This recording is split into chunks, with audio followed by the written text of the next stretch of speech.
Muito obrigada. Boa noite a todos. Hoje a gente vai conversar mais um pouco sobre a parte da disciplina de comorbidades, nos transtornos do espectro autista. E eu percebi pela aula passada, talvez existam alunos que hoje estão assistindo essa apresentação pela primeira vez. Boa noite, Cristiane. Mas eu acho que é interessante a gente focar num aspecto que eu já falei na outra participação, que eu acho que é interessante, apesar de a minha formação ser em psiquiatria, por conta, enfim, da trajetória que eu fiz, eu tive a oportunidade de trabalhar muito com essas questões relacionadas à epilepsia, e hoje eu posso dizer que eu tenho uma bagagem nessa área. Então, eu acho que é interessante a gente enfocar justamente porque eu sei que as pessoas esperariam talvez esse tipo de observação da parte, por exemplo, de um neurologista ou de um neuropediatra. Mas o fato é que eu, inclusive, vou citar hoje aqui, eventualmente, mesmo junto aos neurologistas, esses pacientes têm dificuldade de entrar em contato com esse diagnóstico, porque muitas vezes existem certos estereótipos a respeito do que deveria ser uma manifestação de epilepsia nesse tipo de paciente. E eu vou dar, inclusive, um exemplo aqui para vocês, que não é próprio, mas é um paciente que circulou pelo serviço quando eu já comecei a atuar no lugar que eu trabalho até hoje. E é interessante destacar, porque é uma situação que pode acontecer, afinal de contas, nós somos humanos, nós estamos sujeitos a erro. É um paciente que tinha uma síndrome epilética e que, no entanto, a equipe da neurologia, um serviço experiente, não identificou, não suspeitou para daí fazer a investigação e identificar, e foi só quando a equipe da psiquiatria, avaliando esse rapazinho, entrou em contato com esse paciente e sugeriu que talvez fosse interessante fazer uma investigação orgânica. Então, eu continuo apertando a mesma tecla por isso, porque eu acho que se de alguma forma, além da aula, eu posso trazer enfim, algum conhecimento específico da minha trajetória pessoal, é exatamente tentar alertar para vocês da necessidade de se investigar entidades do grupo das epilepsias, porque hoje a gente sabe que são Ana, na verdade, serão abordadas, mas o pano de fundo é a questão da epilepsia, né? Porque é a maneira que eu vi, como eu ia ter que dividir essa participação em duas etapas, eu falei mais especificamente de epilepsia sensu-lato da outra vez, e agora eu vou falar de duas entidades que têm associação, pelo menos em algum momento da evolução do paciente, com epilepsia, com crises epiléticas. Não por uma questão de se repetir, mas porque é algo que, infelizmente, pelo menos aqui no nosso meio, no Brasil, eu percebo que ainda é muito pouco falado. Então, eu acho que é muito interessante que vocês entrem em contato com essa questão, da maneira que a gente pode fazer, que é tentando ilustrar, né? Bom, aqui só para introduzir. Pois não, Antônia.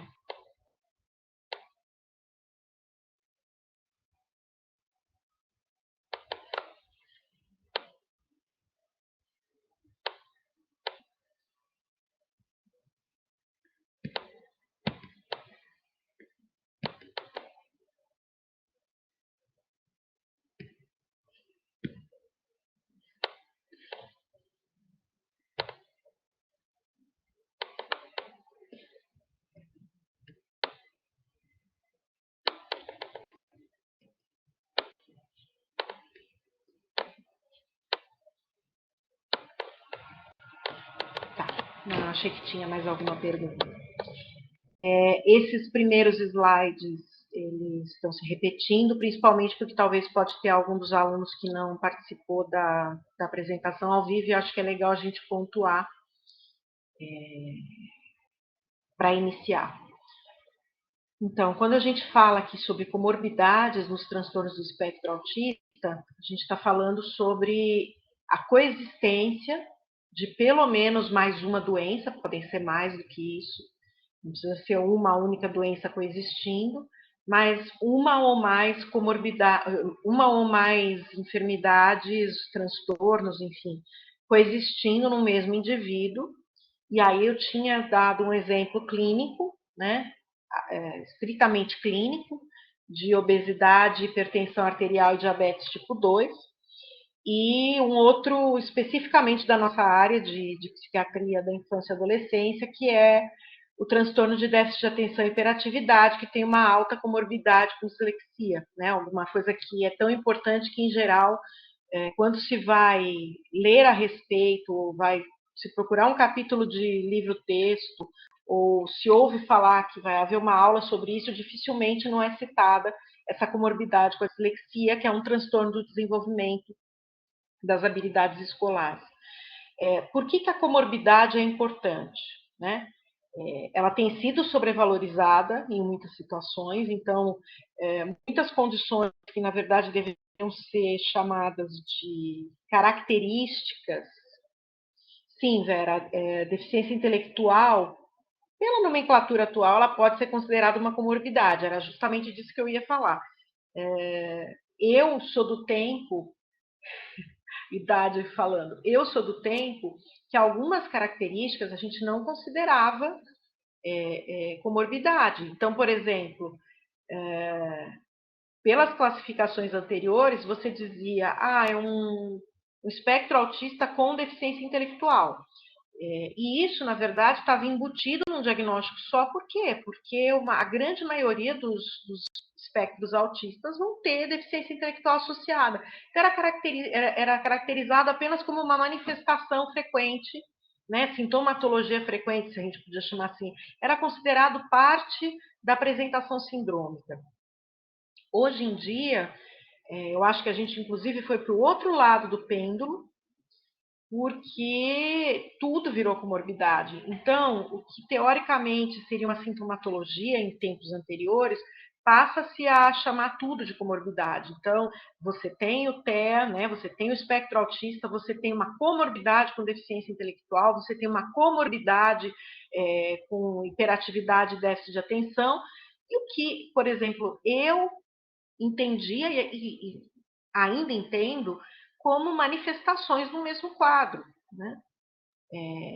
A hiperatividade é uma característica, né? A agitação psicomotora e a hiperatividade é uma característica do espectro autista, e não justificaria um diagnóstico à parte, né? Um terceiro diagnóstico, no caso, já que eu falei da deficiência intelectual, mas é assim que as coisas são ditas hoje, causando, inclusive, consequências, como eu disse na outra aula.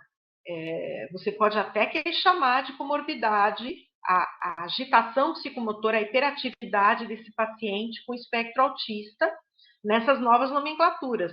Mas se você for levar a coisa ao pé da letra e pensar, bom, eu tenho um espectro autista com agitação psicomotora, eu tenho um espectro autista com TDAH.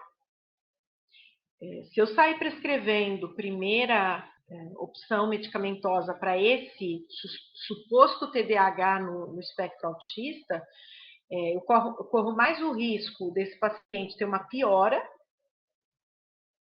do que necessariamente ter uma eficácia próxima da eficácia de um TDAH sem espectro autista, sem deficiência intelectual, usando o mesmo tipo de opção psicofarmacológica. Então, a gente tem que tomar muito cuidado, porque as nomenclaturas podem se modificar, mas a gente tem que lembrar o que é valioso, o que é eficaz e o que é danoso para o paciente, a depender do seu quadro de base, né? Então, mas, enfim, a ideia da comorbidade, sem esses excessos que eu falava, é que, como característica, essas doenças que estão convivendo comórbidas, elas podem se potencializar mutuamente, doença nunca vai se potencializar para o bem, ela vai se potencializar para o mal, para agravar o estado geral do paciente, e principalmente, que é o que vocês vão ver bastante hoje aqui nessa apresentação, a comorbidade pode não só dificultar o diagnóstico, e é disso principalmente que eu vou falar hoje, não só, mas também influenciar o prognóstico. Então, pensando no que eu citei tanto na aula anterior, um autista que porventura nunca venha a conviver durante o seu desenvolvimento com epilepsia, com manifestações de epilepsia, ele provavelmente vai ter um prognóstico melhor do que o paciente com autismo que vá cursar com epilepsia, por vários fatores. Primeiro, porque a epilepsia expõe esse paciente a acidentes. Eventualmente, esse paciente pode ter descontrole do esquema anticonvulsivante, ganho de peso, redução da eficácia da medicação anticonvulsivante, e esse paciente pode ter consequências. E se ele, porventura, for portador de uma epilepsia de difícil controle, muitas delas, nem todas, têm uma evolução tão benigna. Então, é nesse sentido que a gente fala que pode influenciar o prognóstico. Da mesma maneira, um espectro autista com deficiência intelectual, ele vai ter, fatalmente, o prognóstico vai ser pior, né? Porque esse paciente, se ele já vai ter dificuldades de interação social, dificuldades de assimilação, por exemplo, de conteúdo acadêmico, lidando com uma deficiência intelectual associada, isso tem uma progressão muito maior. E aí, que a gente já falava na aula anterior, nenhuma dessas condições tem epilepsia no nome, mas tem, das que eu vou falar, mas tem epilepsia na evolução. Então, só para, mais uma vez, para quem não assistiu da outra vez, a gente lembrar de onde que a gente está partindo, epilepsia, na verdade, é uma entidade, uma definição que engloba diferentes doenças. E como são diferentes doenças, elas têm prognósticos distintos e, principalmente, várias etiologias associadas, muitas, inclusive, de etiologia desconhecida e ignorada. E qual que é a principal característica desses quadros que evoluem com a definição, com a entidade epilepsia? Esses pacientes vão apresentar crises epiléticas recorrentes ou uma caracterização, uma semiologia e exames complementares indicativos de que esse paciente vai ter uma possibilidade da recorrência, ainda que até aquele momento ele não tenha sofrido recorrência, ou seja, ele tenha tido uma crise epilética única. Agora, lembrar, primeiro, crise epilética não é convulsão. Convulsão só ocorre quando há um componente motor da epilepsia. E existem inúmeras manifestações de epilepsia que não são convulsões. E segundo, né, que é o último item aqui, as crises epiléticas elas não estão relacionadas a um evento agudo isolado. Então, quando a gente fala em epilepsia, são crises epiléticas que não foram desencadeadas, por exemplo, que eu já citei esse exemplo que é bem frequente, esses dois exemplos, não é causada por hipoglicemia, porque isso é alguma coisa, uma convulsão sintomática, ou, por exemplo, um traumatismo crânioencefálico que, na sequência, o paciente manifesta uma crise convulsiva, uma convulsão. Isso também não é considerado epilepsia, tá? Esses são os dois exemplos mais conhecidos, mais frequentes da gente citar. E aí, eu vou falar de duas entidades, elas são não só um diagnóstico diferencial, mas muitas vezes elas coexistem pelo prejuízo de manifestação psíquica, psiquiátrica que esse paciente vai apresentar e que esse paciente vai ter dificuldades de receber um diagnóstico distinto. Então, a gente vai começar falando desse quadro, da síndrome de Landau-Kleffner, e, na sequência, a gente vai falar de outra síndrome, que também a gente vai discorrer nessa relação com o espectro autista. Muito bem. O que é a síndrome de Landau-Kleffner? Assim, boa noite, Zirlene.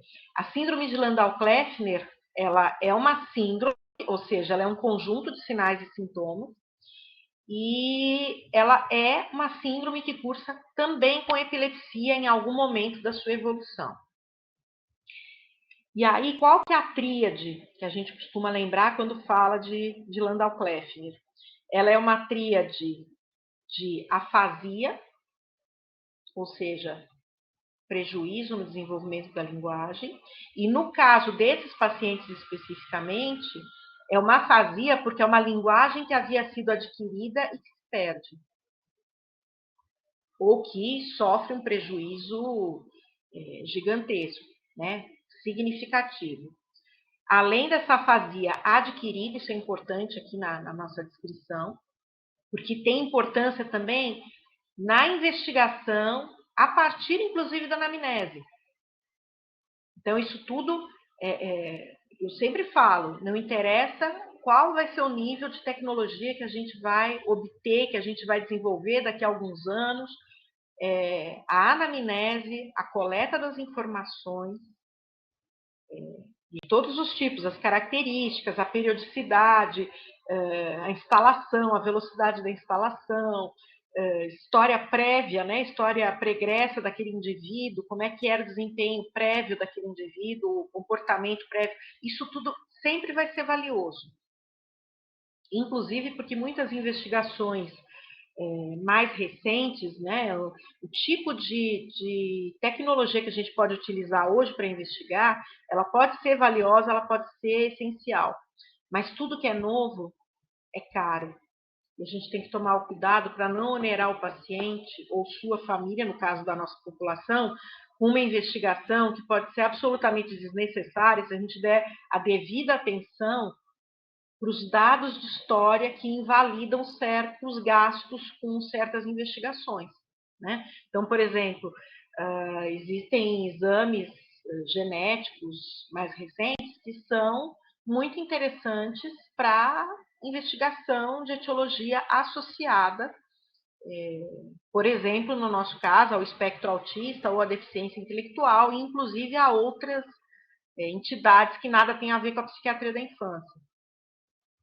Mas, se você colher os dados familiares, se você colher o exame psíquico e o exame físico do paciente, e você constatar, por exemplo, que esse paciente tem todo um fenótipo característico de uma trissomia do 21, de uma síndrome de Down, é absolutamente desnecessário e um ônus absurdo para a família, um ônus financeiro absurdo, você solicitar uma investigação desse tipo.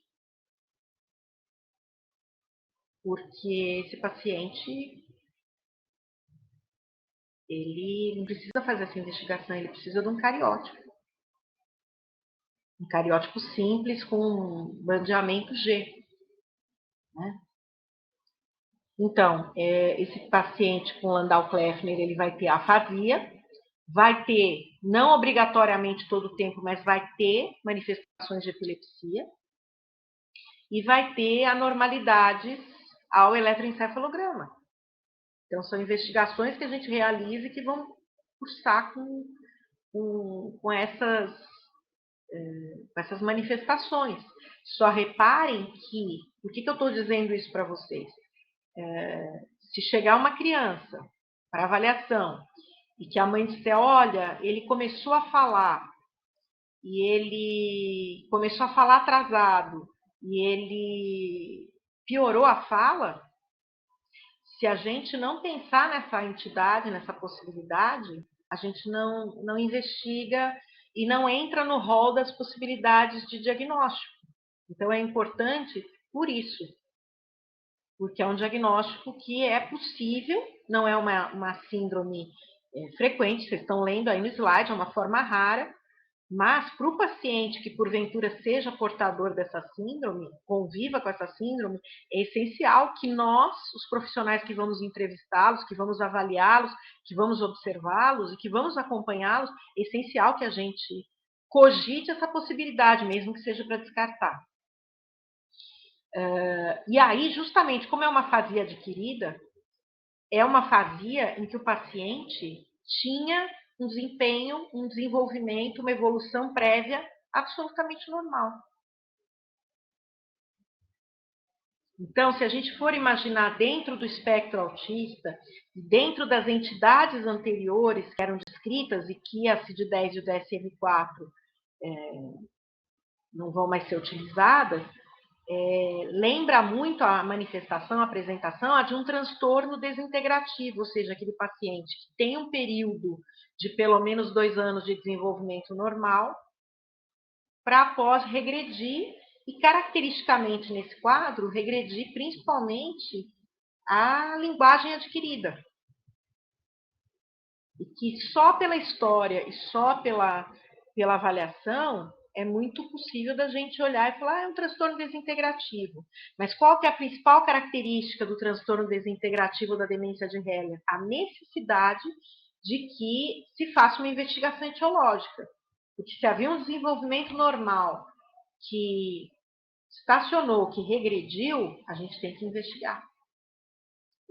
Dentro do nosso rol de possibilidades de exames, o que é que aconteceu com essa criança, o que ela pode ter vivenciado de patologias que pode ter desencadeado esse tipo de evolução. Então, é uma forma rara de epilepsia infantil, causa desconhecida até o momento, e que esse paciente, mesmo que ele nunca mais tenha crises epiléticas, porque muitos deles passam a não ter, depois de um certo período da vida, fica de sequela essa anormalidade de linguagem. E que não é difícil a gente confundir, como vocês vão ver aqui. Quem levantou a mão pode falar, ou pode escrever, eu imagino que é uma dúvida. Eu só não consegui registrar o nome da pessoa que levantou a mão.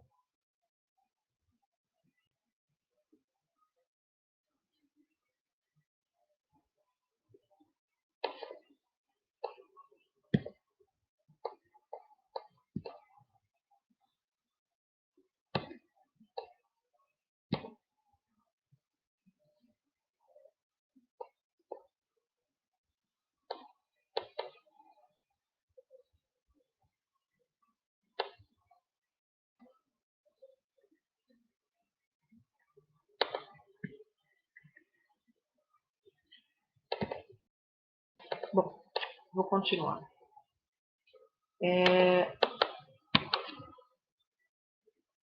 E aí, o que é importante destacar?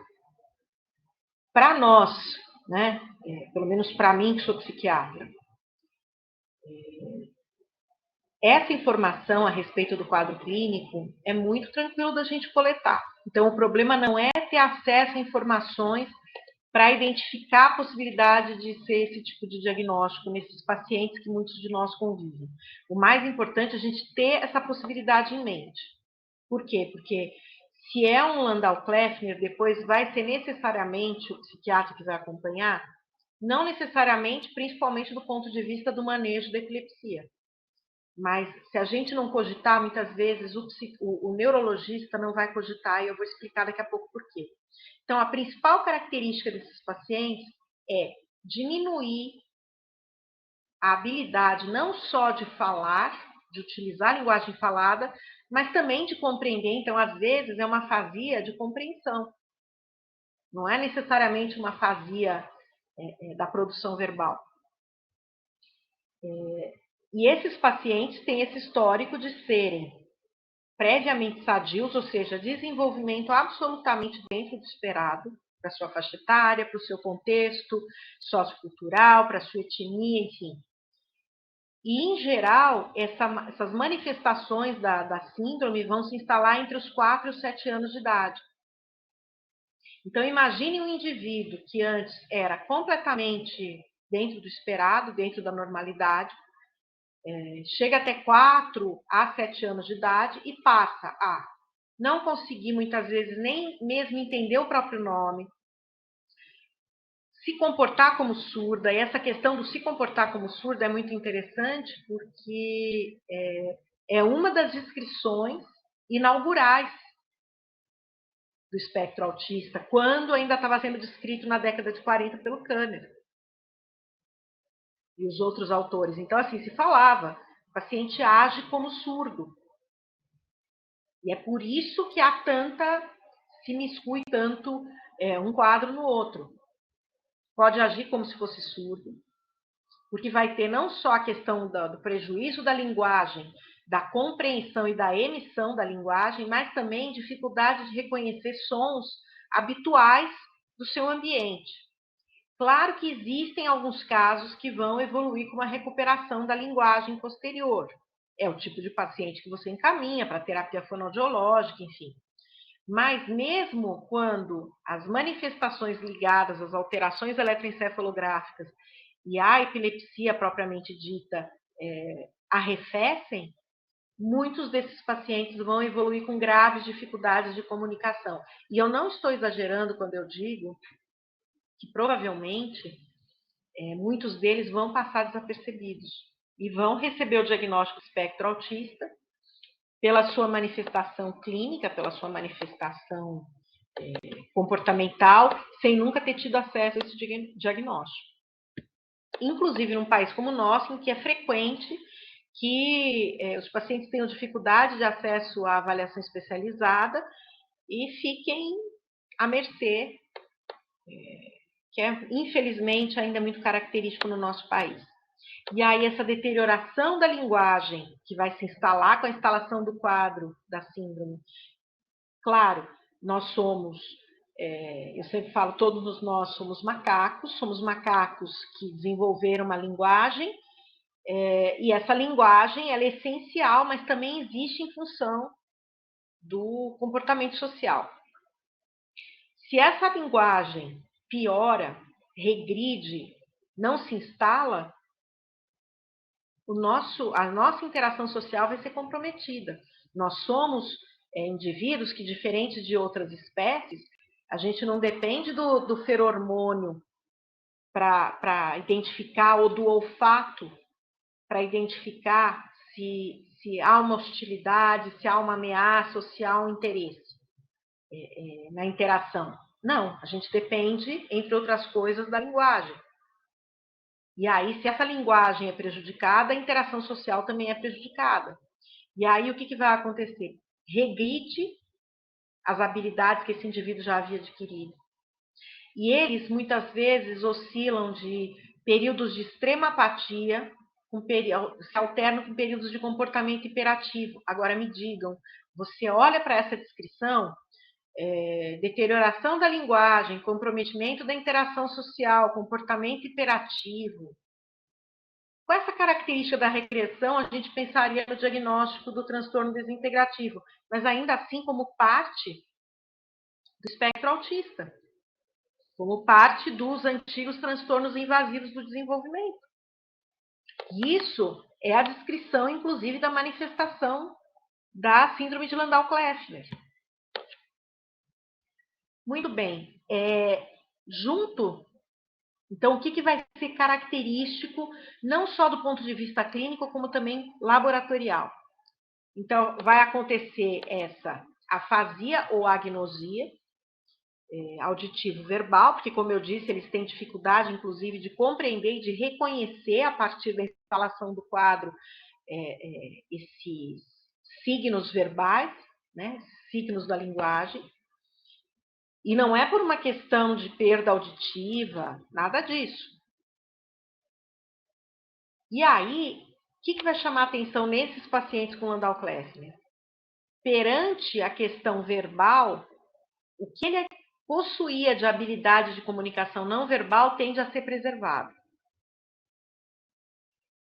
Então, eu posso ter dificuldades para compreender ou para emitir linguagem falada, linguagem verbal, mas o que eu já havia adquirido até os 4 a 7 anos, que é a faixa etária geralmente que se fala a respeito, eu tenho preservado. Então, é um paciente que, diferentemente, a Vera Lúcia está perguntando, diferentemente de um autista, não, no mestre, ele Não estou conseguindo te ouvir, Vera.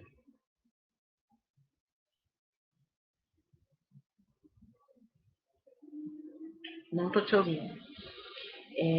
Um autista, ele geralmente, quando ele tiver problema de linguagem, é um problema de linguagem que vai envolver o verbal e o não verbal. Não sei se era isso que você queria perguntar. Nesse caso, normalmente, como é um paciente que teve uma evolução prévia com bom desempenho, com desempenho dentro do esperado, ele piora, regride, perde a habilidade verbal, mas as habilidades de comunicação não verbais ficam preservadas. Não são todos os pacientes que vão evoluir com epilepsia clínica, ou seja, com crises epiléticas. Lembrando que crise epilética não é só convulsão, às vezes a manifestação clínica vai ser bem diferente. Mas 75 a 83% dos pacientes pode evoluir com manifestações da epilepsia e dessas alterações eletroencefalográficas, que é parte da descrição. Só que o que acontece? Não é uma epilepsia que vai chamar tanto a atenção, não é uma epilepsia que vai causar tanta preocupação. Por quê? Porque é uma epilepsia que geralmente não é grave, não é de difícil controle, é de mais fácil manejo, né? E é uma epilepsia que tende a não persistir na adolescência. Então, não é que nunca vai haver um Landau-Kleffner que não vai ter epilepsia a partir da adolescência. Mas a maioria vai ter aquela epilepsia que os antigos diziam quando casar Sara, né? Que à medida que o cérebro amadurece, para de ter crise epilética. Mas principalmente alterações eletroencefalográficas. Então, é aquele paciente que vai ter as alterações eletroencefalográficas, vai ter epilepsia na maioria dos casos, vai ter o prejuízo de linguagem e vai ter o desenvolvimento prévio normal. E, inclusive, se a gente for ser purista, em geral, o transtorno desintegrativo que se falava na classificação de transtornos invasivos do desenvolvimento era um quadro de mais ou menos 2 anos de evolução de desenvolvimento normal.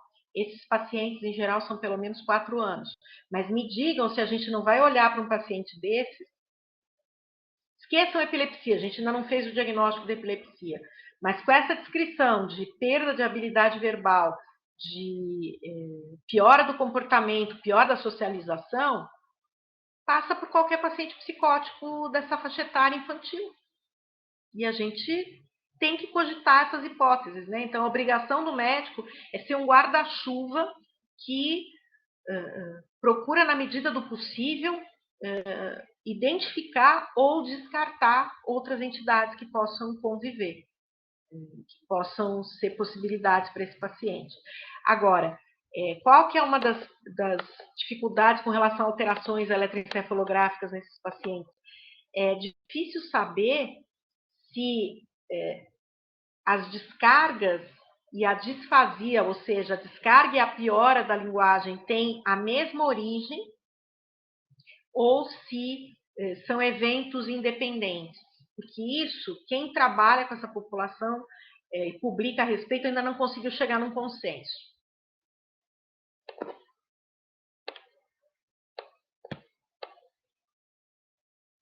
Aqui apenas a título de ilustração, né?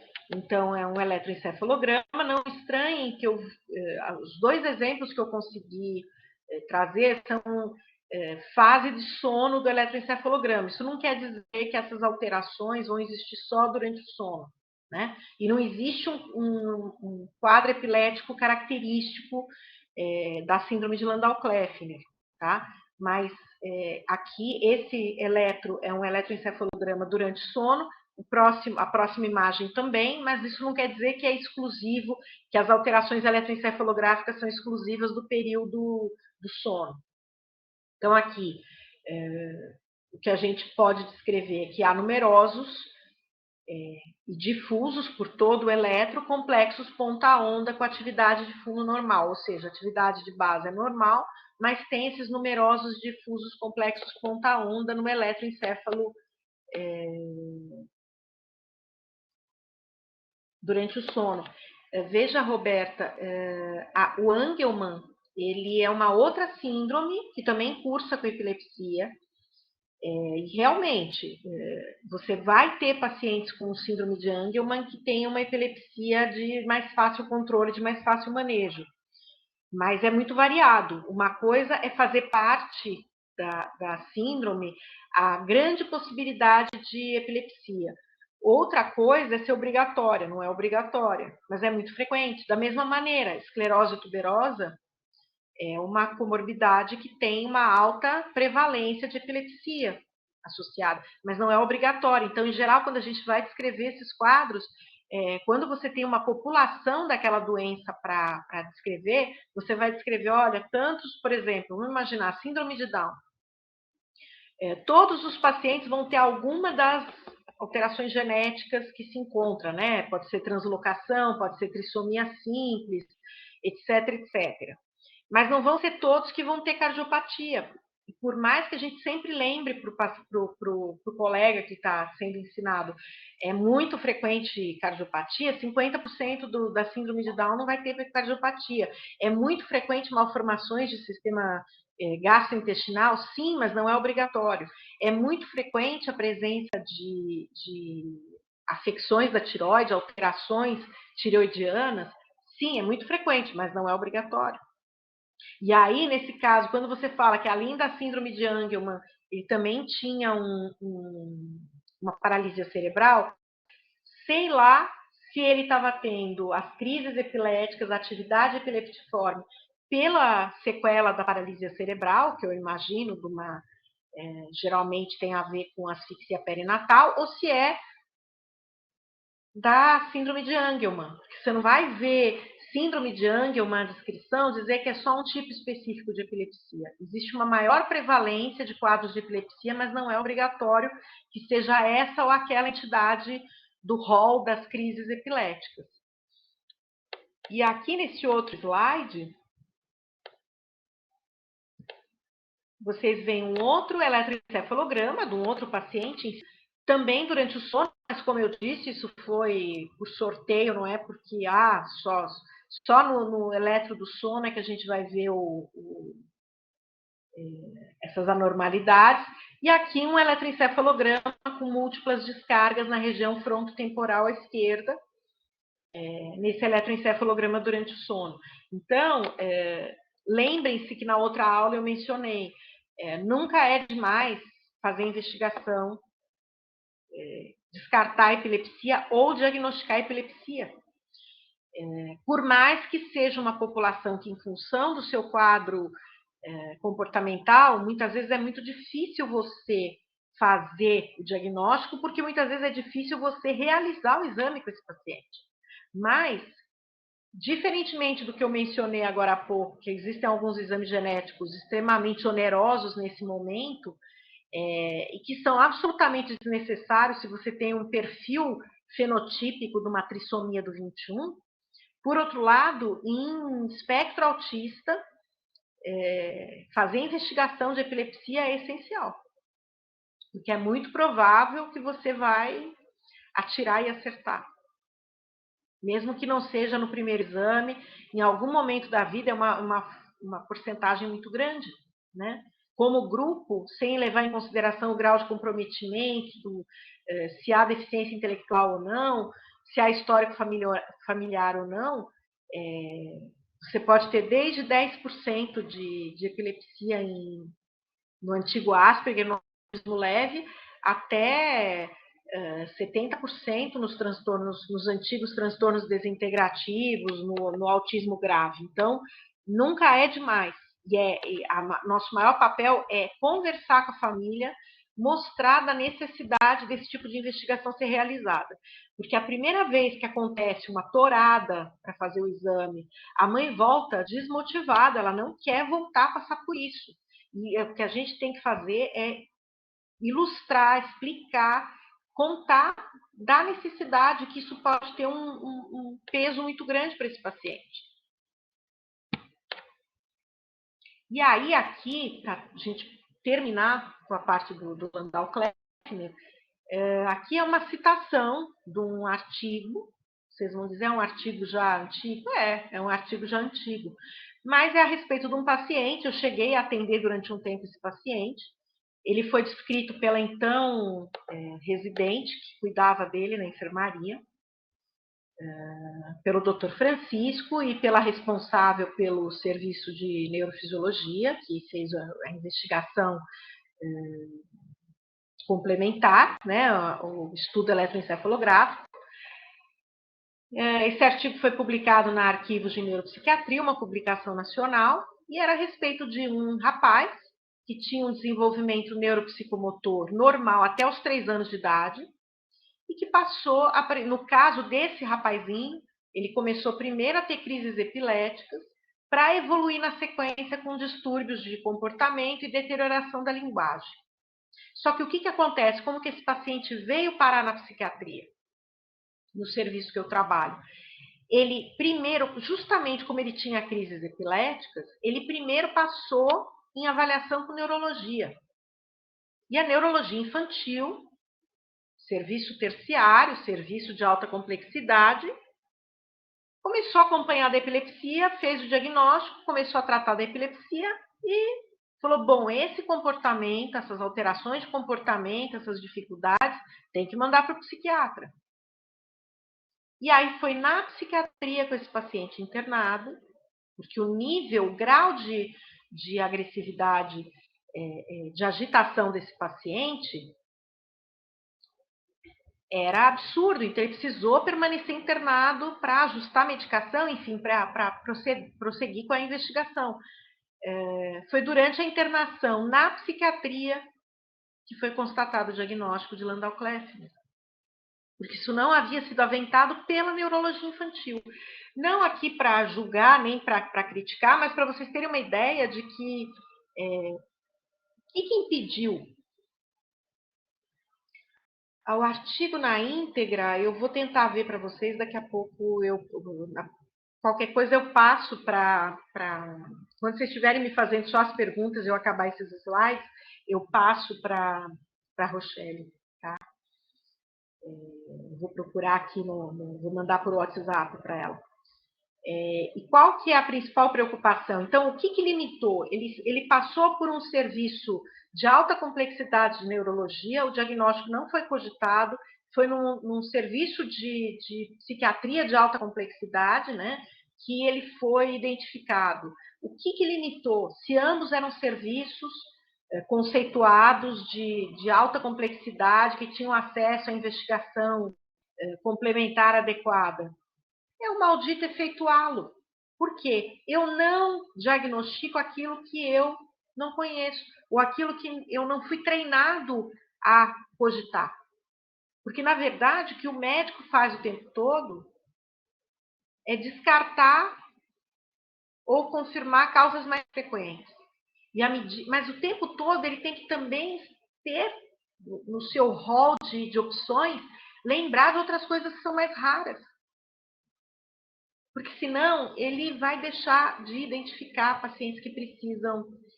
Andréa, muito obrigada. É esse o arquivo? Muito obrigada que você já compartilhou. Sim, é esse que está o site do artigo, eu não consegui esse link anexar, eu acho. Não, imagina, eu enviei tá o link. Obrigada, senhora. Tá ótimo, muito obrigada pela gentileza. E eu que agradeço. Ana Heloísa, vou falar da síndrome de Rett agora, porque senão você está dando spoiler da minha segunda parte da aula. E aí eu vou ficar chateada com você, tá? Então espera que a gente já conversa. Então, o que acontece? Se eu crio essa ausência de possibilidade, que involuntariamente, inconscientemente, foi o que a neurologia fez. Eles identificaram uma epilepsia, eles iniciaram o tratamento da epilepsia e disseram para si mesmos e para o paciente, né, para a família do paciente, essa questão de comportamento vai ter que ser lá na psiquiatria. E não passou pela cabeça deles essa possibilidade.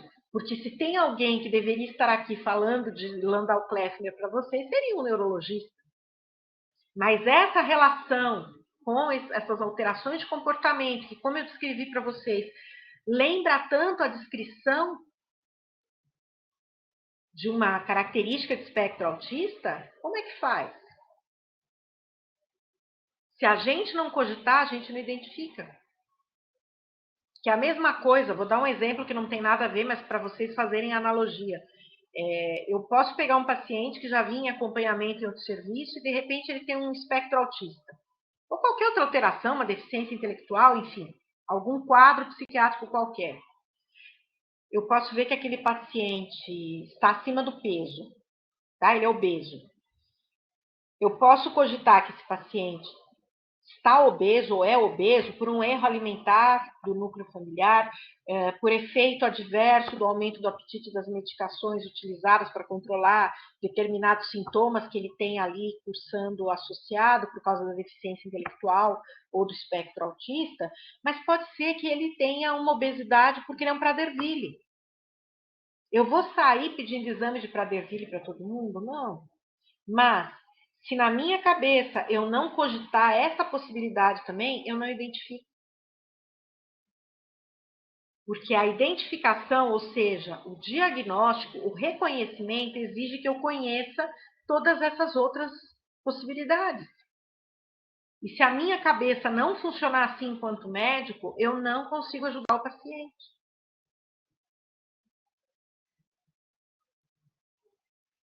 Então, existem muitas coisas em psiquiatria que não têm nome. Mas as que têm nome, a gente tem a obrigação de estar sempre se atualizando e sempre buscando criar um organograma mental para identificar esses pacientes.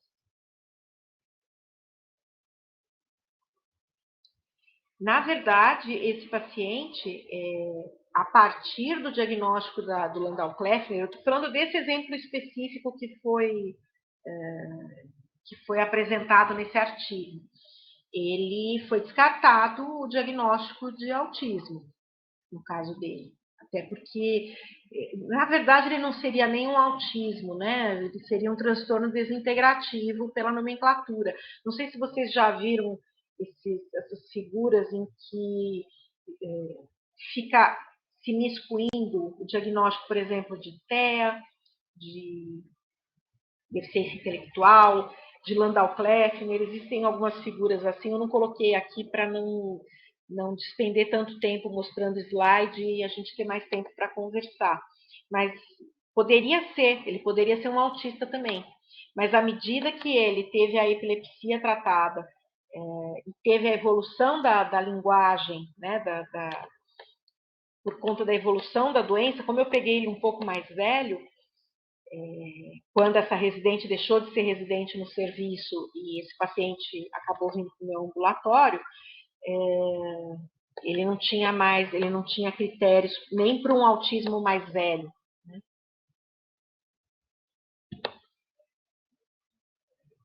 E aqui a gente vai falar um pouquinho, desculpa, pegou essa figura na imagem, sobre síndrome de Rett e transtorno do espectro autista.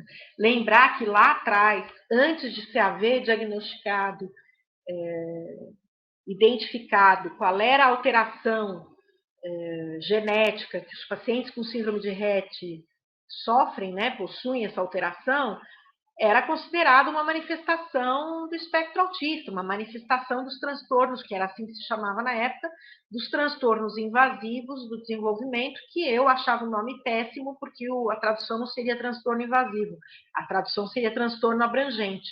Né? Eu sempre falo em aula que transtorno invasivo parece assim, eu tenho um câncer de mama invasivo para a costela. Né?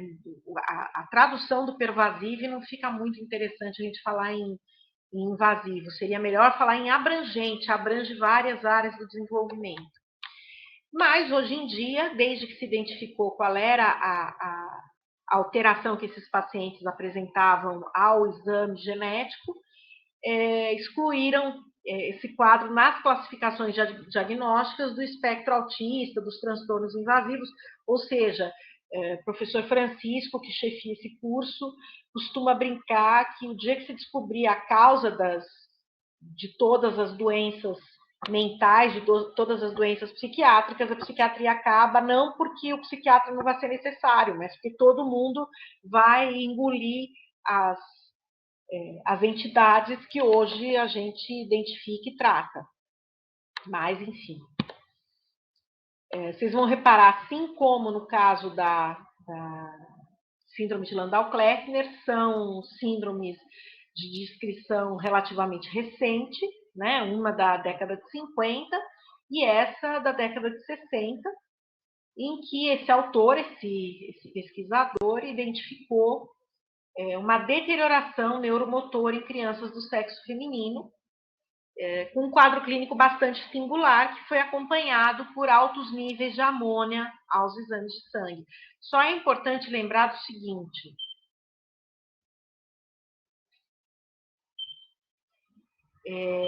essa descrição inicial associando com a questão da amônia foi só do relato inicial. Então, o RET, quando descreve, ele descreve essa questão da amônia.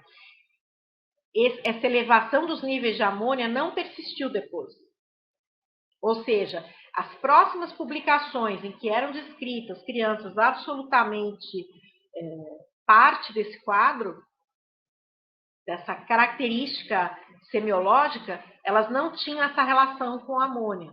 Então, isso foi descartado como mais associada, e claro, hoje a gente sabe da questão da alteração genética, a gente sabe que não tem nada a ver com a amônia. Né? Não tem nada a ver com o metabolismo de amônia, de erro inato do metabolismo com amônia, não tem nada a ver.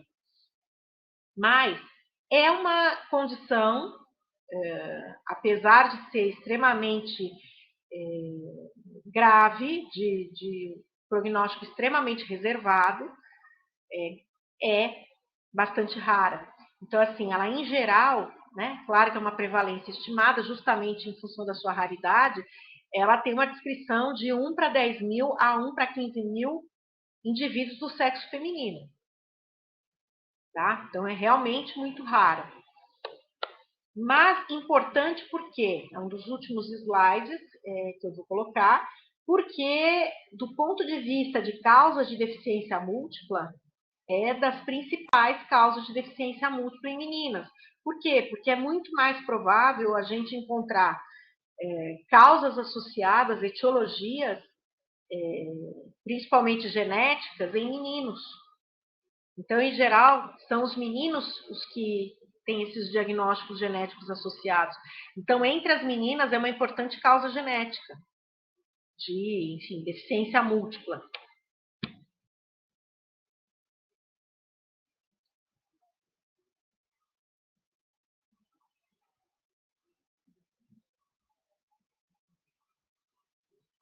Olha, atenção, o slide não está abrindo.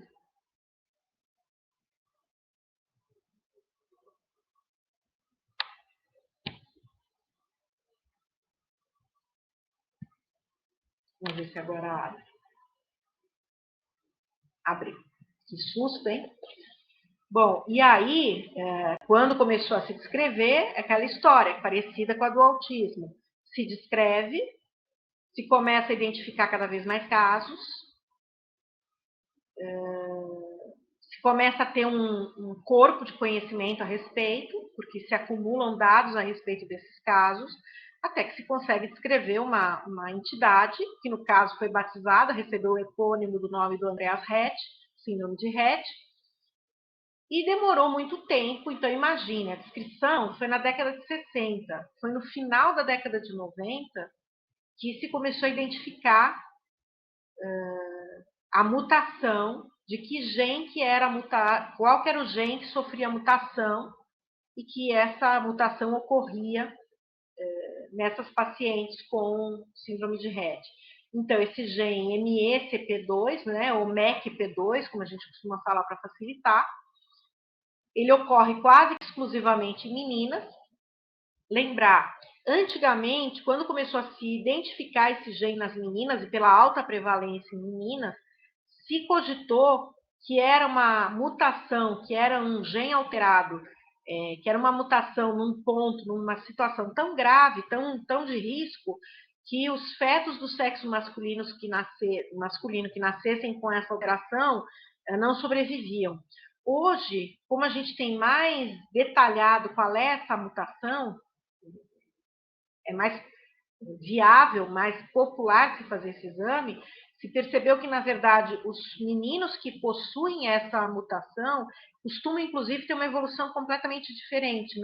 Você não consegue equiparar a evolução dos meninos com a das meninas com RET, que compõem 90 e mais de 90%, 95% dos casos. E como que essa mutação afeta o desenvolvimento desse indivíduo com RET? Ele é normal até os 6 meses de vida e depois começa a haver não só alterações na evolução, como também involução. E é isso que chama atenção. Então, na aula que vocês vão receber, ou que já receberam, agora já não sei, gravada, dessas aulas que eu gravei para vocês, na aula de síndrome de Rett, eu detalho um pouco mais as características desses 4 estágios que foram descritos pelos divulgadores através dos artigos dessa nova entidade à época. Então, o que acontece? Em geral, primeiros 6 meses, desenvolvimento normal. Dos 6 meses em diante, até mais ou menos 1 ano e meio, uma estagnação, que eles chamam de estagnação precoce, e que esse indivíduo começa a não adquirir novas aquisições, começa a ter involução, estacionamento do desenvolvimento do perímetro cefálico, né? O cérebro para de crescer e não tem esse estímulo para. Então, é muito frequente nascer com perímetro cefálico normal ao nascimento, mas haver uma piora da velocidade do ganho do perímetro encefálico, como seria esperado. Do primeiro ano de vida, né? Aliás, do segundo ano de vida até os 3 anos, começa a haver uma piora importante, que eles chamaram de estágio rapidamente destrutivo, e é nessa fase, em geral, que esse paciente vai cursar com epilepsia, vai desenvolver crises epiléticas. Então, é uma fase bastante difícil. E reparem que é geralmente a época que esse paciente vai estar em busca de diagnóstico. E não é difícil a gente identificar um comportamento autístico,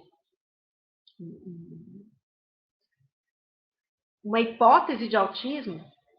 Por quê? Imagine que, em geral, é uma criança. A escoliose característica, ela vai se instalar mais tardiamente. Não é tão precoce que a gente vai ter, pelo menos, dados físicos para identificar a escoliose. Você vai ter uma suposta microcefalia, se você não tiver os dados de perímetro cefálico ao nascimento, você pode cogitar que é uma microcefalia, mas, assim, é uma criança que, em geral, tem um perímetro cefálico normal e que ao nascimento e que vai ter uma evolução do perímetro cefálico à medida que ela vai crescendo. E que vai piorar, vai aparecer estereotipias, que são geralmente estereotipias de lavagem de mão, lembram lavagem de mão, mas são estereotipias. Então, imagine uma criança que começa a piorar o desenvolvimento, ter crises epiléticas, evoluir aí, não progredir com o desenvolvimento do perímetro cefálico e com um comportamento piora do contato, até por conta da epilepsia, né? Se a epilepsia for de difícil controle, piora do contato, não aquisição de linguagem nessa faixa etária de 1 a 3 anos, a possibilidade de você cogitar um espectro autista é enorme, né? Bom, a partir dos 2 para os 10 anos, né? Lembrar que isso são faixas médias, então o terceiro período é um período pseudoestacionário. Lembrar que essa fase rapidamente destrutiva foi por causa dessa fase rapidamente destrutiva, com a instalação da sintomatologia autística ou pseudoautística, que lá atrás, nas classificações, se cogitou que esses pacientes tinham que fazer parte do grupo dos transtornos invasivos do desenvolvimento, que deu origem aos transtornos do espectro autista, né? É por conta disso. Então, realmente, é muito difícil.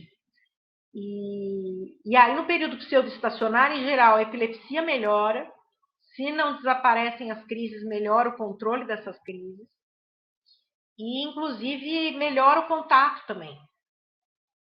É uma fase meio de marola, de melhora da maré. E aí, a partir dos 10 anos, desenvolve-se uma deterioração motora tardia.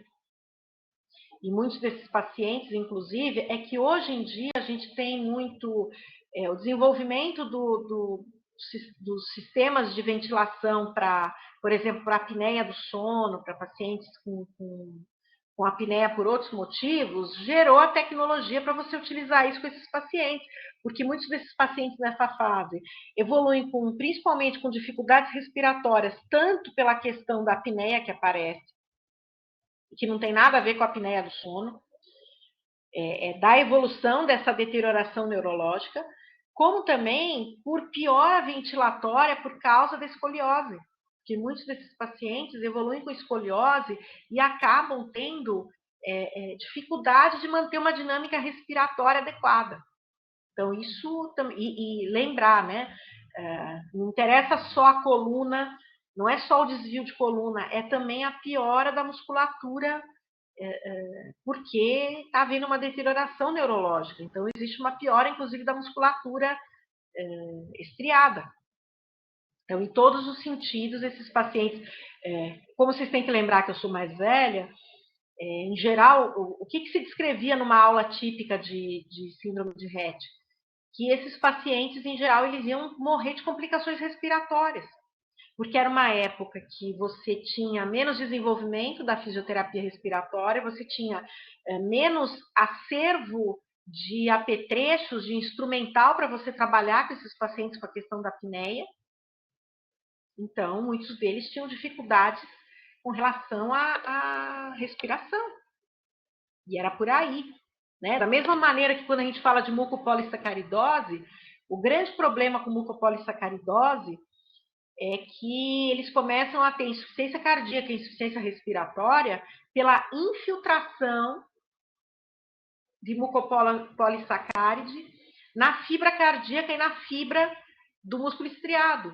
E aí piora a função cardíaca, esse paciente evolui com uma insuficiência cardíaca, e piora a competência da musculatura respiratória. Então, são coisas...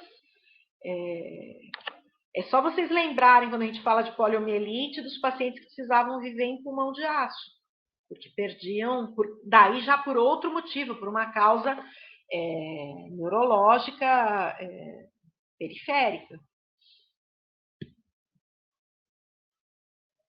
Então, aqui eu vou me repetir, mas eu acho que é importante, porque eu acho que dentro dessa questão de comorbidades, eu acho que é muito importante vocês saírem com essa ideia, né?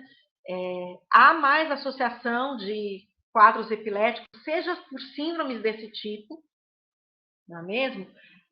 Que cursam com epilepsia na sua evolução, seja por epilepsia associada e que a gente não consegue descrever como parte de uma síndrome específica. Essa associação entre o espectro do autismo e os quadros epiléticos não é casual, não é aleatória. Inclusive, como eu já disse na outra aula, o perfil de idade que esses pacientes vão apresentar, de faixa etária, de pico de incidência, é diferente, né? A epilepsia, em geral, ocorre mais em menores de 2 anos, e nessa faixa etária, aliás, entre o espectro autista, é mais frequente entre os menores de 5 anos e também entre os adolescentes, e como eu já disse na outra aula, inclusive em adultos que nunca tiveram epilepsia, manifestação de epilepsia previamente. Vocês se lembram do caso clínico que eu citei na última aula? Na aula da semana passada, a gente não pode se preocupar em identificar causas específicas de epilepsia, todos os tipos de epilepsia podem ocorrer no espectro autista.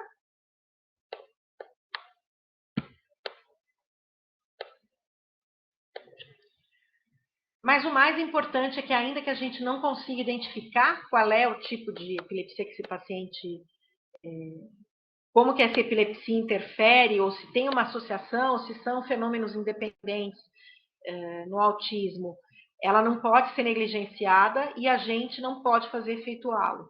Se tem uma coisa que beneficia o paciente, ainda que às vezes seja uma tourada, como eu disse, é rotineiramente investigar se esse paciente não está evoluindo com uma epilepsia. E, principalmente, aqui eu volto a me repetir com relação aos slides da aula anterior, mas é uma informação que é importante que vocês registrem, justamente porque é uma população que vai cursar com maior frequência com epilepsia, é uma população que a gente vai ter que ficar muito alerta para as interações farmacodinâmicas e farmacocinéticas entre esses dois grupos de drogas, os psicofármacos sensulato e as drogas antiepiléticas. Lembrando que, às vezes, dependendo do quadro de base, às vezes você pode vir a ter sucesso em substituir um psicofármaco por um antiepilético num paciente com epilepsia. O contrário, em geral, não é possível. Dificilmente você vai ter um paciente com epilepsia que precisa de psicofármaco e que você não vai precisar que um neurologista responda pelo manejo dessa epilepsia com um esquema antiepilético. Mas, às vezes, você pode obter melhora dos sintomas não alvo, né? Agitação, agressividade, com o uso do efeito comportamental dos antiepiléticos. Aqui só as referências bibliográficas para vocês dessa aula. E a minha parte de aula eu já terminei. Agora eu fico à disposição de vocês para dúvidas e outros comentários. Se alguém quiser compartilhar mais algum paciente com quem teve dificuldades ou chamou a atenção, que teve a oportunidade de conhecer e que Professora, viu boa esse noite. tipo de situação acontecer, boa noite. Meu nome é Rosângela, eu sou psicopedagoga e eu gostaria de aproveitar a oportunidade e saber se você poderia responder uma pergunta relacionada a uma síndrome chamada Cornélia de Lange, se ela cursa com autismo, porque atualmente eu estou atendendo uma criança, né, que já houve a suspeita desta síndrome, né? E estudando um pouquinho mais, eu fiquei muito impressionada, porque as características dela, realmente físicas, elas são características muito. Ela tem muitas das características, né? Dismorfismos faciais e dos membros, o nariz um pouquinho mais curtinho, sobrancelhas arqueadas, e ela.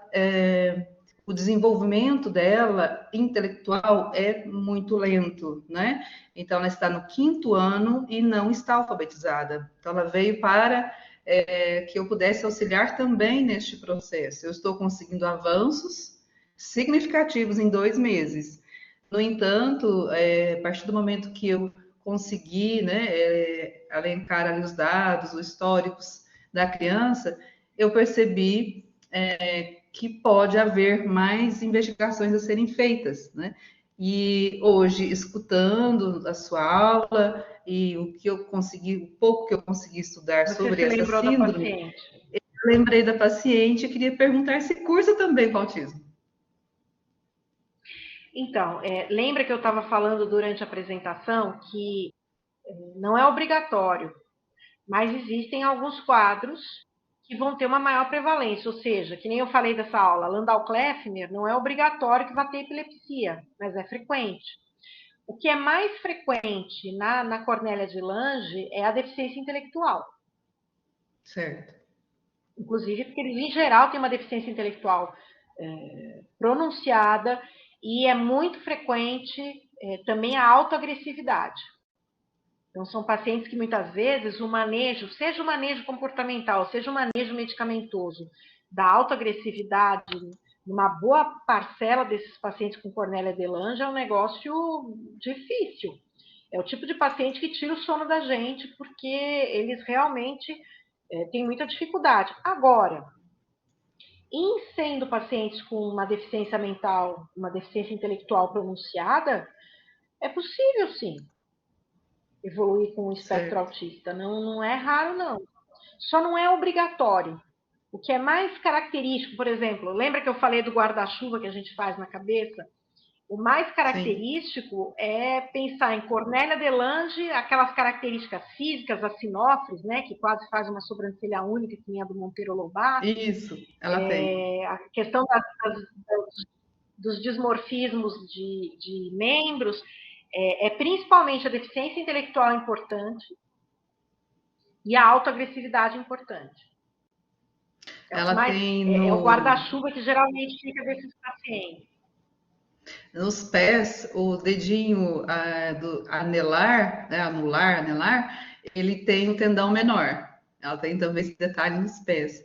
Mas ela não tem nada de agressividade, pelo contrário, ela tem um tom de humor assim muito interessante. Uma criança muito alegre, muito ativa, mas no desenvolvimento ela ganha e perde constantemente.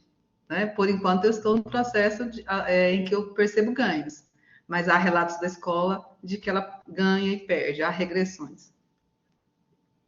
Então é isso, professora, muito Antes de obrigada. responder as outras, imagina, antes de responder as outras perguntas, José Roberto Manequini está de mão levantada.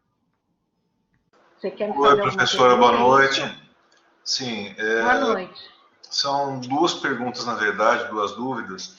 A primeira é saber se a senhora tem conhecimento de algum trabalho científico, alguma linha de pesquisa com COVID e desenvolvimento de epilepsia em crianças ou de TEA. E segunda questão é se ainda existe uma correlação estatística entre meningite em idade precoce e o desenvolvimento tanto de TEA quanto de quadros epilépticos. Muito obrigado. Tá. Primeiro, eu não conheço artigos específicos, mas eu vou te dizer o que eu penso do colega ou da equipe que fosse tentar montar um projeto de pesquisa nesse sentido. Pense o seguinte: como é que a gente vai separar o que é culpa do Covid, da infecção, eu digo, a infecção pelo vírus, etc, etc, e o que é culpa da privação, porque assim, vamos ser francos, durante esse período da pandemia, houve uma privação em todos os sentidos. Então, assim, literalmente, nós criamos mini campos de concentração com essas crianças. Todo tipo. Por quê? Elas ficavam enfurnadas em casa com os pais, mas não é que elas ficavam enfurnadas em casa com os pais sendo estimuladas. Os pais tinham que trabalhar. Os pais que trabalhavam não ficavam com elas antes e continuaram não ficando, porque quando elas estavam em casa, eles tinham que trabalhar online. Então, essas crianças elas não sofreram só uma ação direta do vírus sobre o sistema nervoso central, elas sofreram também uma deprivação sensorial, desenvolvimental absurda. E aí eu fico imaginando como é que o grupo que fosse fazer esse tipo de projeto, de pesquisa, que eu imagino que fosse ser um coorte ou um longitudinal, enfim, como é que eles fazem para separar o joio do trigo? Eu não sei como eles separariam, porque foi uma situação muito complicada. É a mesma coisa, quando geralmente eu dou aula de deficiência intelectual, eu menciono que é uma possibilidade, mas menciono e explico. Uma possibilidade de contribuição para a deficiência intelectual é uma desnutrição materna durante a gravidez. Mas é difícil a gente dizer. A gente não pode ter esse dado. Por quê? Porque ninguém vai autorizar uma pesquisa em que você vai deixar gestantes desnutridas para ver como é que a prole vai evoluir. Seria o máximo do antiético. Mais antiético do que isso, só Hitler e os campos de concentração, né? Não vamos imaginar diferente. Então, o que acontece? São dados que a gente supõe, mas também são dados que a gente não tem como comprovar, porque não tem condição ética de fazer esse tipo de pesquisa. E a gente tem que lembrar outra coisa: existem relatos, existem casos, por exemplo, de gestantes com doenças crônicas que levam a ter, enfim, problemas, inclusive nutricionais, e que é muito frequente o pessoal da obstetrícia citar que é mais fácil a mãe ficar anêmica do que o feto ficar anêmico, porque existe um mecanismo para que se promova o que precisa para criar aquele feto, né? Para aquele feto se desenvolver. E nós não somos elefantes, né? Elefantes estão passando por uma região que não tem... Hoje eu falava isso para um paciente. Estão passando por uma região que não tem alimento suficiente para a manada, a fêmea do elefante para de ovular. Eu estava mencionando estresse e libido para o paciente. Claro, mas assim, a gente não funciona assim. Então, a gente, inclusive porque a gente suplanta com tecnologia algumas situações em que a gente, por exemplo, não poderia gestar. Então, fica difícil saber até que ponto, né? A gente consegue caracterizar? Não consegue, porque eu não vou fazer um estudo desse tipo. Mesmo que eu tivesse a ideia de fazer um estudo desse tipo, não passaria por uma comissão de ética. Então, essa primeira pergunta é difícil, a gente não pode cogitar. E a segunda pergunta que você me fazia, sequelas com epilepsia ou com, enfim, deficiência intelectual, espectro autista puro, sequela de infecção do sistema nervoso central, você falou em meningite, não só meningite, encefalite também, né? Sim, existe, porque os agentes, mesmo que você fale, mas é um vírus, não é uma bactéria, que a gente tem a lembrança das epidemias de meningite bacteriana, de meningococo, pois é, mas é só a gente lembrar o que causa uma encefalite herpética, né, uma encefalite pelo vírus do herpes, que a gente sabe que ficam sequelas. Agora, o quanto que vai ser caprichosa essa sequela para causar epilepsia ou não, difícil saber, né? Mas sim, com certeza. Não sei se eu consegui responder a tua dúvida. Sim, conseguiu, sim. Muito obrigado.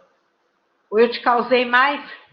Ou eu te Sim, causei você mais põe a dúvidas? cabeça para pensar um Espera aí pouco que tem mais, um né? monte de gente aqui escrevendo.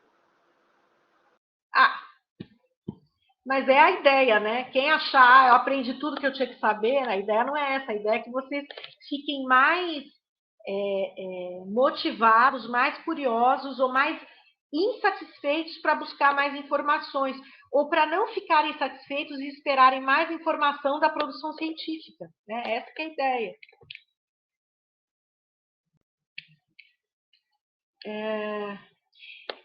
Então, Vera, não, antes da Vera tinha outra pergunta aqui. Rúbia, pode sim, um paciente com autismo, com espectro autista, pode psicotizar, né? Só que a gente tem que lembrar que, dependendo da faixa etária desse paciente com autismo, já é difícil você fazer o diagnóstico de esquizofrenia ou de surto psicótico numa criança. Imagine numa criança autista que vai produzir muito menos, né? Que vai ser muito mais difícil da gente avaliar esse indivíduo. A coisa mais importante, assim, se você tiver sorte de já acompanhá-lo antes, você vai ter dados de história e de exame psíquico prévias à instalação do quadro psicótico. E, principalmente, se a família informa bem, se você, profissional, sabe pesquisar bem, fazer as perguntas corretas para investigar como é que era o comportamento prévio, isso ajuda, né? Mas realmente é muito difícil da gente fazer esse diagnóstico. E da mesma maneira, é muito difícil, Vera, fazer o diagnóstico diferencial entre um espectro autista e uma psicose infantil. Mas o que acontece? O principal é pela faixa etária. Então, você tem que ter dados, ou ele tem que ser encaminhado precocemente para a investigação, coisa que no Brasil não acontece, né? Geralmente o brasileiro, ele prefere não saber o diagnóstico do que procurar precocemente, principalmente quando envolve psiquiatria. Mas, em geral, as manifestações clínicas associadas ao espectro autista, em geral, não é obrigatório, mas, em geral, elas vão ser mais precoces do que da instalação de uma psicose infantil, principalmente se for uma esquizofrenia de início na infância. Agora, se for uma psicose infantil de etiologia orgânica, aí fica difícil mesmo. Fica muito difícil mesmo. Não é à toa, não. Moêmia, um adulto, 22 anos, diagnóstico de autismo leve, pode aparecer epilepsia sim.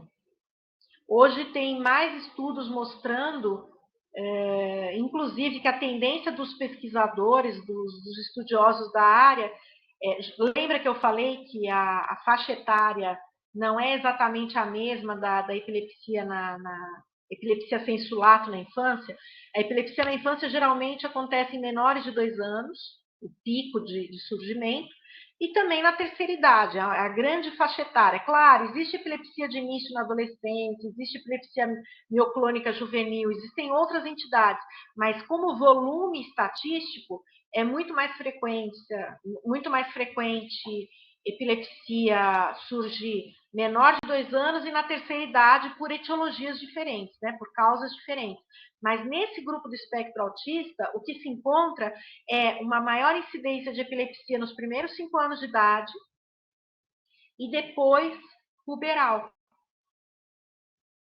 E mais, à medida que se tem mais publicação a respeito de evolução e acompanhamento de espectro autista no adulto, tem crescido a evidência científica de pacientes com espectro autista que não têm histórico de crises epiléticas e que, inclusive, tinham, por causa da alta prevalência, dados de exame eletroencefalográfico durante a infância e adolescência, normal, e que evoluem com epilepsia. Então, pode sim, senhora. Pode sim ser uma instalação mais tardia. Verdade, Cíntia, asfixia perinatal, infelizmente, ainda no nosso meio, é uma das principais causas de tudo, né? De epilepsia, de deficiência intelectual, pode estar entre os fatores de risco mais associados com espectro autista, mas que a gente não tem ainda a questão de associar como causa direta, né? Mais etiologias associadas, com certeza. Veja, Baltazar, em adultos, eu não posso dizer para você que eu trabalho muito com adultos, né? O grosso da população que eu atendo são pacientes da faixa etária infanto-juvenil. Mas, quando a gente lê publicações a respeito, as comorbidades mais comuns do TEA leve, do TEA, do autismo de alto funcionamento, da síndrome de Asperger, chame como quiserem, principalmente quadros de ansiedade. Por quê? Porque como esses indivíduos, eles têm menos comprometimento, geralmente não cursam com comprometimento intelectual, eles cursam com entidades que são mais prováveis da gente ter na população em geral. O que é mais frequente na população em geral? Ansiedade. Que, claro, é aquela ideia do estresse crônico. Começa com ansiedade e, se tornar um estresse muito crônico, muitas vezes da ansiedade evolui para a depressão, para quadros depressivos.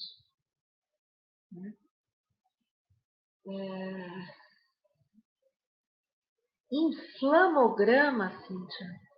Não faço ideia, nunca vi isso. Inflamograma? Não sei nem de onde tirar esse nome. Para ser caro o material, eu esperava pelo menos que não. Espero que o nome não seja uma piada, né? Porque inflamograma, o que quer dizer? Não sei. Lê o material e depois me conta por que eles puseram esse nome estranho. Não sei. Desconheço. Veja, Vera, TDAH e transtorno de ansiedade generalizada, como comorbidade no espectro autista, se você me perguntar pelo DSM-5, pela maneira como eles estruturam as hierarquias de diagnóstico, pode tudo, né? Pode tudo. Eu vou brincar, os meninos que são mais chegados em futebol, pelo amor de Deus, não fiquem chateados comigo, mas é assim, até o DSM-5, ou você era corintiano, ou você era palmeirense, ou você era São Paulino, ou você era santista. A partir do DSM-5 você pode ser tudo, não tem mais rivalidade de time. Você é corintiano, você é palmeirense, coisa que eu não consigo imaginar na mesma pessoa, porque eu sou corintiana. Você é tudo. Você é flamenguista, você é tudo. O que eu estou querendo dizer? Se você olhar para mim, eu avaliando esse mesmo paciente que você está citando, e falar assim, doutora, eu tenho um paciente que tem espectro autista, TDAH, ansiedade generalizada, eu vou virar para você e falar, pera um pouquinho, você não está falando só de um paciente com espectro autista? Que vai cursar na sintomatologia com alteração, agitação psicomotora, que vai cursar com reações exacerbadas diante de certos estímulos? Será que eu posso chamar esse paciente de ansiedade generalizada, TDAH? Mas é o que eu disse, pelo DSM-5 pode tudo. Então é uma questão, cada tempo com a sua vontade. Aline, pensa o seguinte, da mesma maneira que eu estava falando, até o DSM-5, a ideia era, se eu tenho um paciente com espectro autista e que é uma entidade mais avassaladora, mais abrangente, mais comprometedora, eu não vou falar em transtorno opositivo desafiador. Por quê? Porque o espectro autista é um quadro de muito mais gravidade, né? de pior prognóstico, enfim. Agora, por essa nova nomenclatura, pelo DSM-5, pode, né? Pode ser. Mas pense o seguinte, o espectro autista, o que está na base do espectro autista? Fatores orgânicos, né? Fatores biológicos, fatores genéticos e fatores ambientais, também, em geral, pré-natais. Quando a gente fala em transtorno opositivo desafiador, a gente está falando de uma outra origem. Que origem é essa? Em geral, o paciente vai manifestar comportamento disfuncional ao qual ele foi treinado, ou seja, da maneira como a família está conduzindo aquele paciente, da maneira, às vezes, como o sistema escolar está conduzindo aquele paciente, ele está sendo reforçado a apresentar esses comportamentos disfuncionais. Eu cheguei a falar, bom, não sei, às vezes eu dou aula em outras, e eu confundo o que eu falei, como já faz uma semana. Pensem o seguinte, se eu tenho um paciente bonzinho, que se comporta, que é adequado, que não causa problemas, que não tem comportamentos disfuncionais, e toda a atenção na sala de aula do docente, da professora, é voltado para aquele paciente que provoca, que causa, que é disperso, que é agressivo, que é desafiador, que é opositivo, pense que por mais que, de repente, sejam todas crianças sem problemas de base, é mais provável essa atitude do ambiente na figura do professor estimular que esse tipo de comportamento se torne mais prevalente. Por quê? Porque se quem recebe atenção é só o aluno problema, se eu quiser alguma atenção do paciente, isso é um comportamento nosso de espécie, a gente quer atenção, o ser humano precisa de atenção. Bom, não precisa nem ser o ser humano, meus gatos precisam de atenção. Eles querem a minha atenção, imagine um ser humano em desenvolvimento. Se eu não tomar cuidado, eu faço uma fábrica de transtorno opositivo desafiador, porque eu sei que é uma sobrecarga enorme para o professor, mas assim, se eu só uso o meu tempo em sala de aula para chamar a atenção de quem é opositivo desafiador, eu não estou favorecendo, nem valorizando, nem reforçando o comportamento valioso, comportamento positivo, comportamento funcional do bom aluno. Então, pense que essas duas situações, elas são meio díspares. Você pode, no máximo, dizer que você tem um espectro autista e que, de alguma forma, o ambiente da família, o ambiente da escola, está promovendo situações em que está favorecendo a expressão, a emersão de comportamentos inadequados. Isso pode ser completamente manejado. Mas numa criança com espectro autista, pensar em transtorno opositivo desafiador, eu acho mais complicado. Justamente porque é como se você tivesse preocupado com uma onda do mar diante de um maremoto. O maremoto é muito mais importante. O maremoto é muito mais destrutivo. Então, uma onda habitual, uma onda normal, ela não tem tanta importância. Então, em geral, é o tipo da situação que, claro, quanto mais crônica a situação, quanto mais velho, quanto mais idade o aluno, mais dificuldade. Mas é o tipo da situação em que o manejo e a orientação parental, o manejo e a orientação dos responsáveis, do corpo docente, às vezes até uma psicoeducação, o que é esse tal de autismo, geralmente vai evoluir para transtorno positivo desafiador, não é uma coisa que a gente vê associada. O que a gente vê muitas vezes a família perdida, mal orientada, né? Com dificuldades de manejar as dificuldades de comportamento dessa criança, desse paciente. Eu falo essa criança porque eu sou alguém que trabalha, pelo menos no hospital escola, eu trabalho com criança e adolescente. Quem mais quer fazer perguntas?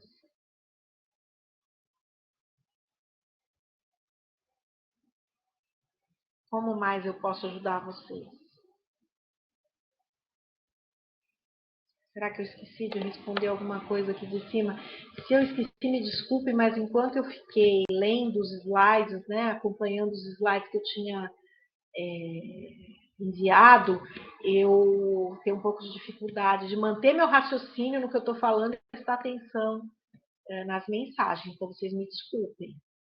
Nas mensagens, então vocês me desculpem.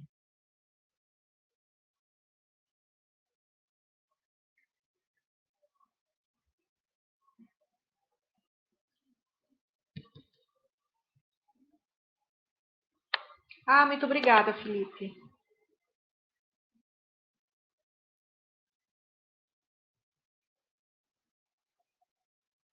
Posso interromper a gravação então, professora? Acredito que sim. A maioria está saindo, faz um tempinho que ninguém me pergunta nada.